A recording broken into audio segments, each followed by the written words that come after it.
You know, there's a television commercial out there right now where there's two people who are dressed up as miners, and clearly you can see that they're in a mine.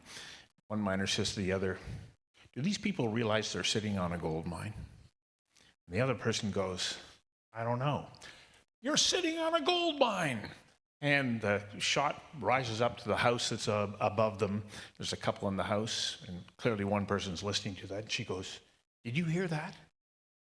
Which to me is representative of the fact that there are some people in government who are listening. And the guy goes, "Nah, I don't hear it much anymore."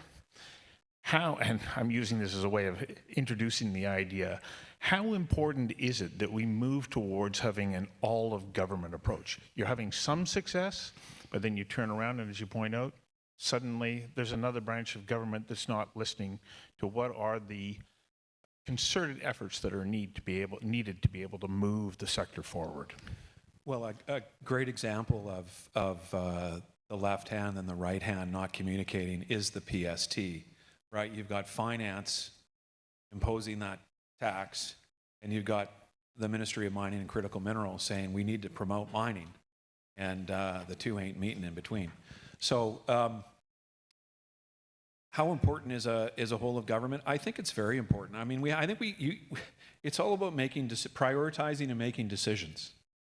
What's important to British Columbians? What is in our economic tickle trunk that we can? What do we got in there? We've got, unfortunately, forestry is not looking great, unfortunately. We've got LNG, fantastic, great on revenues, not huge on employment except for construction. And we've got mining in terms of the natural resource sector. One thing, the BC Business Council calls them the Clydesdales of the economy, right? The natural resource sector. Huge value add, huge jobs, huge revenues.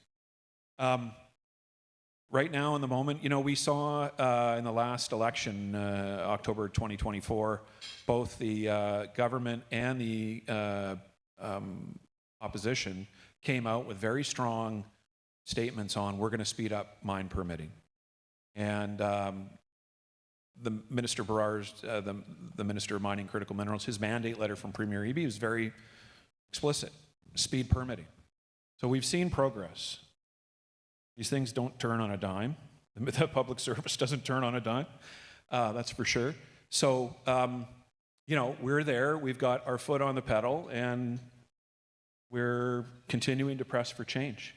But there are things like, we say they should be doubling down to look at those sectors that can deliver benefits quickly. Because if you get outside of Vancouver and look in the interior, up north, it's not so good, right? You get to where there is forest-dependent communities, Houston, right, where mills have closed. People don't have jobs. So all of government doesn't mean just provincial. We've got the federal government, plus we also have Indigenous governments. To me, it seems remarkably important that somehow we figure out how to bring that all together, because it's not just legislation that's happening at the provincial level, there's also federal legislation, especially affecting the ability of money to get behind these projects, which, as you pointed out earlier, so often are not generating revenue in the development stages. We're now limiting access to the money that can support and build out these projects. Feds, said that they were going to get behind the donation flow through a program, and then turned around and went in the opposite direction. They did, and I mean that was even part of their campaign platform. I think that's going to change. Those flow through shares are very important for exploration, and if they don't go back and fix that, that'll be a hell of a shame, because those flow through shares are very important. The federal government is, they're doing a decent job. It is a different government, different ethos, and for our sector, I mean, there's tons of spending that they've launched. The critical mineral strategy, the sovereign fund, the first and last mile fund.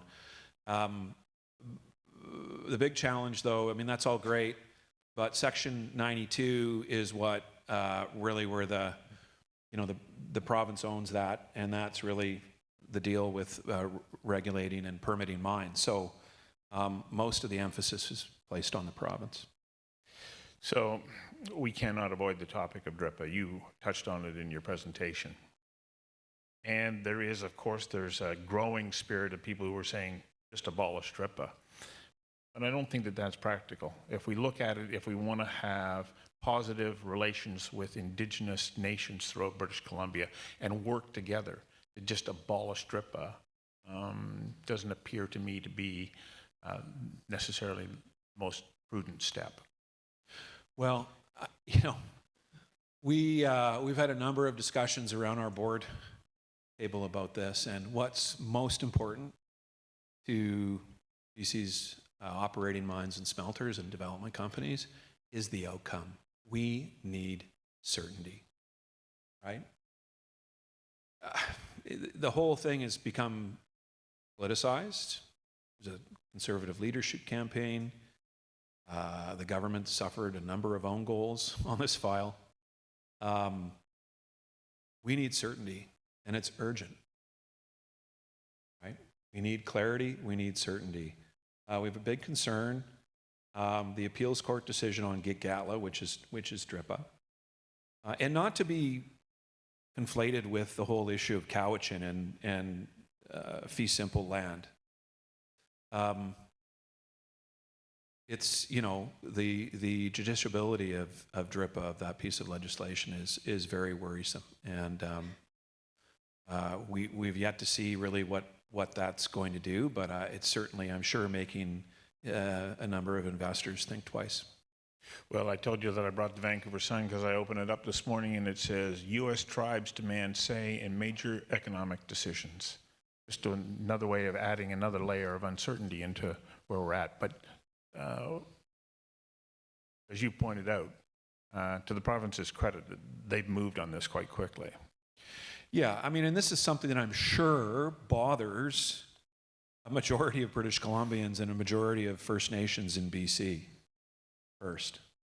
There's a lot of layers to this issue, but to keep it simple, I'll focus on Alaska.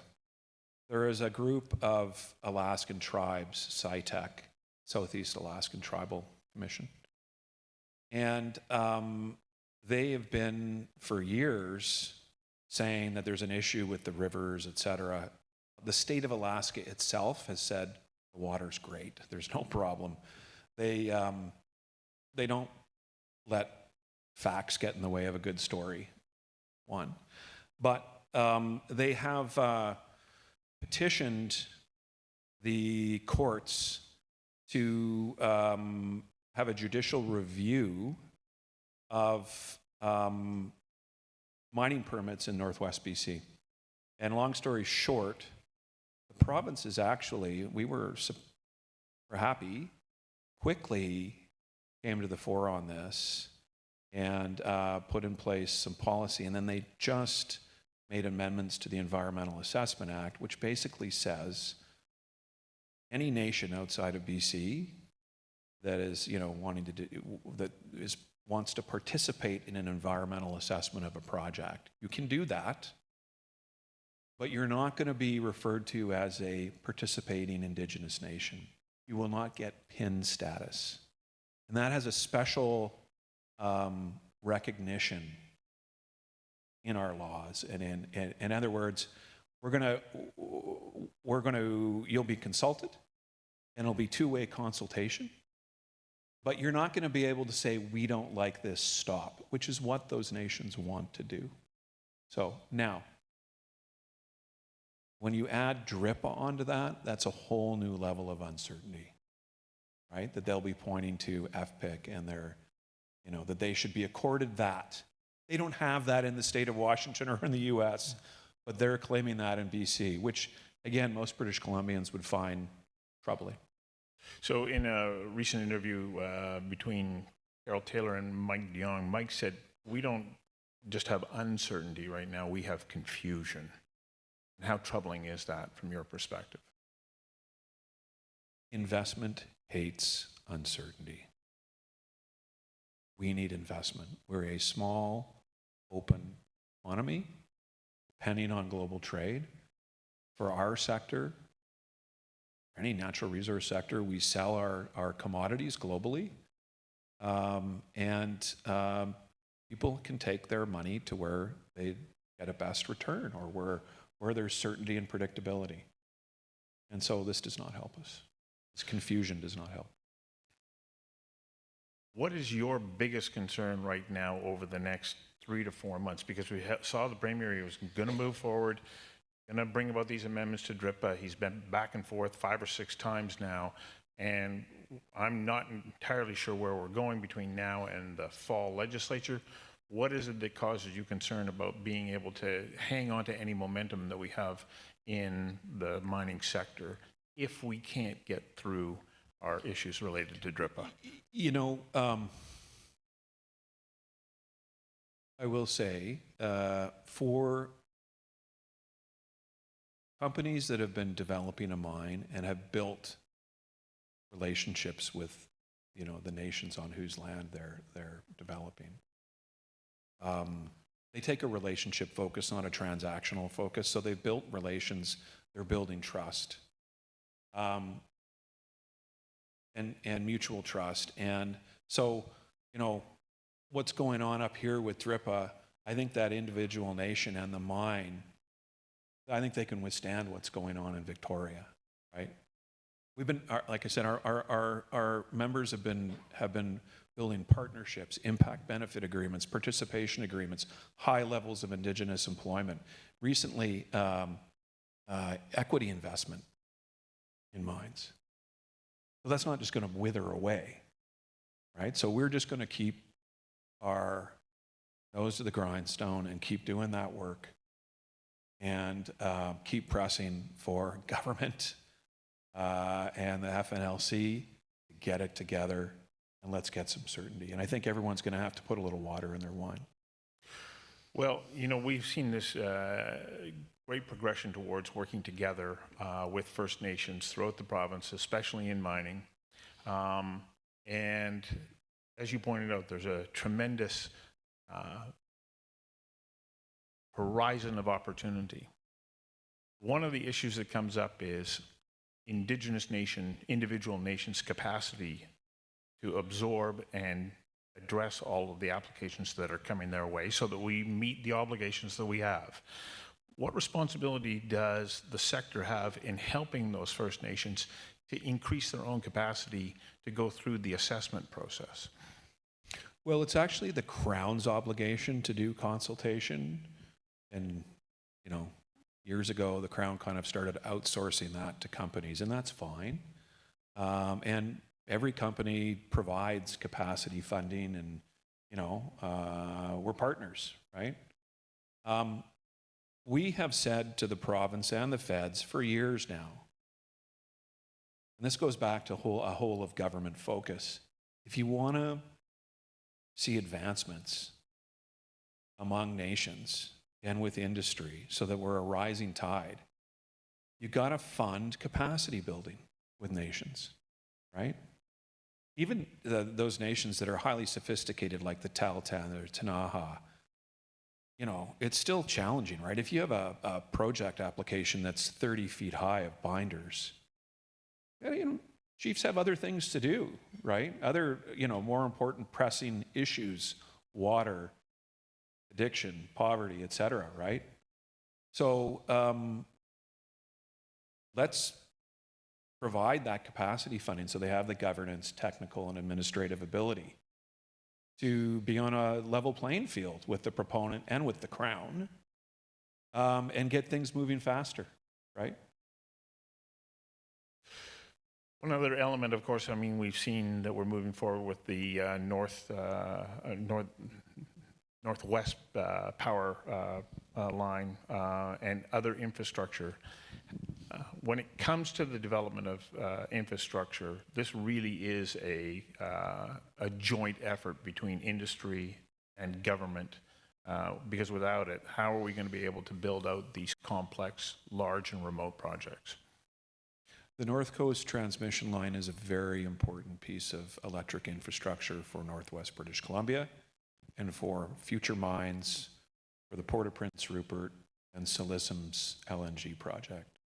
It is a public good, and it will deliver billions in returns for BC taxpayers, no question. And you know what's important about that project? It's really a partnership. It's a partnership between the Crown and a number of First Nations who are, I'm told, will have equity positions in that project. And we'll get a very nice regulated rate of return for their investment, which is a fantastic idea. And it's been done elsewhere in the country. It should speed up, and I think it's speeding up the whole process and permitting. And you know, it's not a high risk project. It's an example of partnership, though, that's working together, which is a good sign. Yeah, it's great. There's a question here, and it's been on my mind also. Is there a pathway to more refining of commodities in Canada?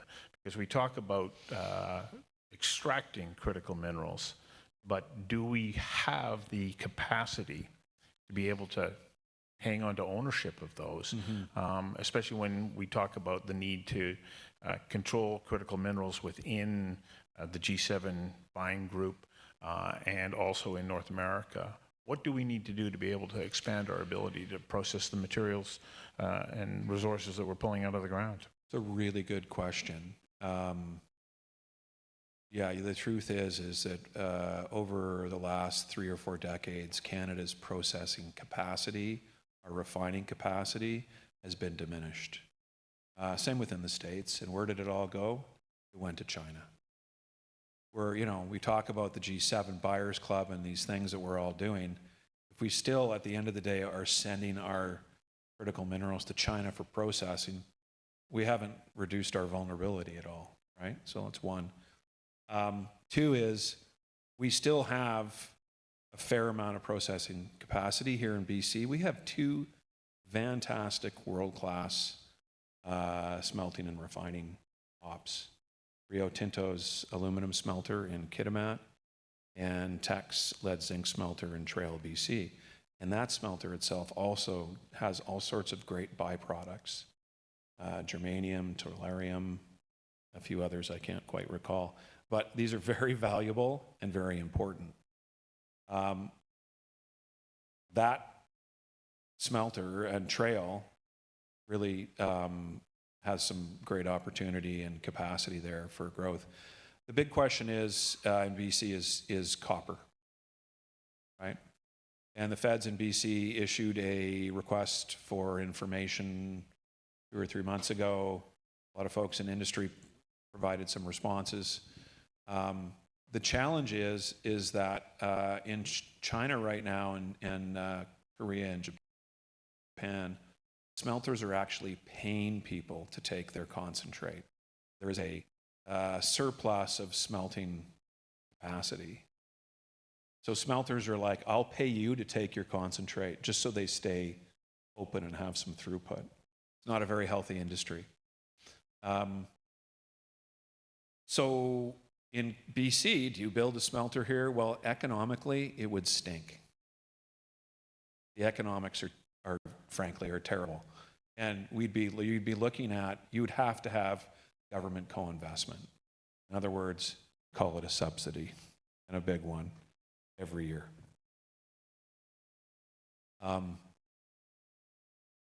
If we were in a place where copper was of such significant strategic value, then that could be worth it. You have to make that decision. I would say, and the whole industry would love to see a smelter in BC. We need more copper throughput produced here. The other issue is, you know, we could refine it in Japan or South Korea. So, and those aren't enemy, you know, those are allies. So I would say the better thing for Canada is to focus on those more bespoke defense critical minerals, right? Like germanium, et cetera, those things like that you would see at, say, Teck's Trail smelter or other smelters in Ontario. I think that's in terms of our industrial strategy, defense industrial strategy, that's a better approach. So one of the other topics that I want to talk about is that you talk about the potential of all of these mines developing. There's a labor force that's going to be required for those, and we're seeing a net loss of population in British Columbia right now. What needs to be done to ensure that if we're going to move forward on the development of these projects, that we have the talent that we need to actually do the work?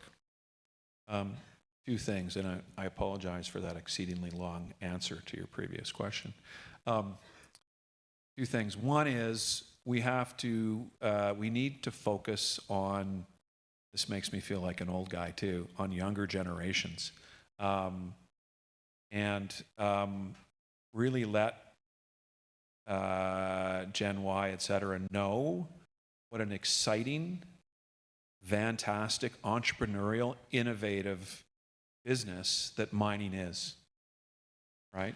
That it leads to a fantastic and successful career. Well, do you see that question there? Students make career decisions pre-university. Yes, they do. What's happening in K to 12 to change the perception so that mining careers are? We're working on that, yeah. And it's about ensuring that mining is part of the solution set or the options for kids in secondary school before they go into university. The second thing is we need seats or more bums to sit in for, innovative mining skills training. And there's more will be revealed on that over the next month or so, but there's stuff being kind of cooked up. And there's a kind of an industry-led mining skills program that's under development. And it's very important and timely. So directing that at school, but also helping to deliver the message that there's a great career opportunity here. Yeah.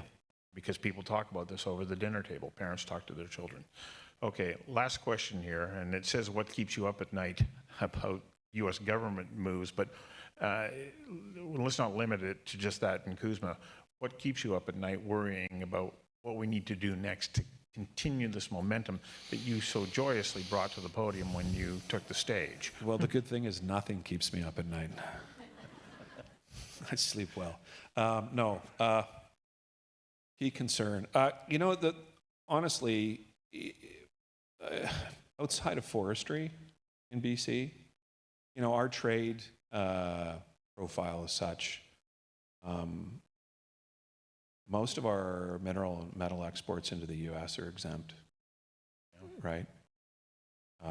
So we're fortunate, and most of our minerals and metals goes to Asia, right? Whereas Ontario and Quebec, big hit, right? Of course, our aluminum up in Kitimat, that's a big problem. So Kuzma, we got to get a deal. But I think, is a bad deal better than no deal? I don't know. I think we should rag the puck for a while and wait to see things kind of get more frayed down south. I don't know. Well, Michael, you've left me with a spirit of optimism and hope. Good. I'm glad. Which has not always been the case after How do you think I addresses. feel? I've spoken here 7 times, and it's always, we must do this, we must do that. And it's nice to come that there is momentum, that we should feel proud about our mining sector in British Columbia. We can't take our economy for granted. If that's one thing that we get out of the current trade dispute with the U.S., we can all thank Donald Trump for the fact that we have taken our economy for granted. We can't do that anymore, right? And we've got this opportunity through mining. We must seize it. We must make the most of it. Thank you, Michael. Bridget? Thank you.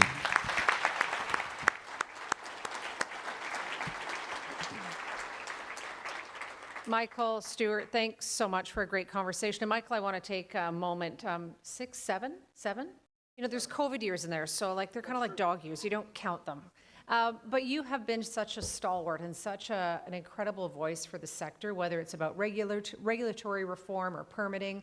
And your message is resonating in the importance of the mining industry. But I'm really glad you mentioned competitiveness, because often our members and business leaders come to us and say, well, what can we do? And so we have started a campaign called Stop the Squeeze about the PST expansion, because you're right, it does impact our competitiveness, and it adds costs to major projects, delivery of housing, security services, and there is time to send a message to government before it is implemented in October. So I encourage all of you to go to stopthesqueeze.ca and take a look and add your voice to the business communities about this. Thank you once again for another fantastic conversation. I look forward to next May of next year and continuing this conversation and hopefully seeing more good news.